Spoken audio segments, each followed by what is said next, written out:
bol môj fail.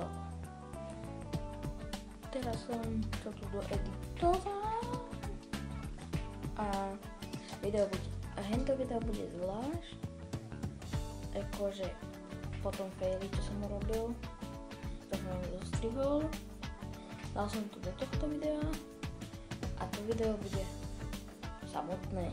Takže užívajte video. Pozrite si to a budem zapri tom takom videu, ktorej som tam ešte nehodil, ale toto som tam hodil.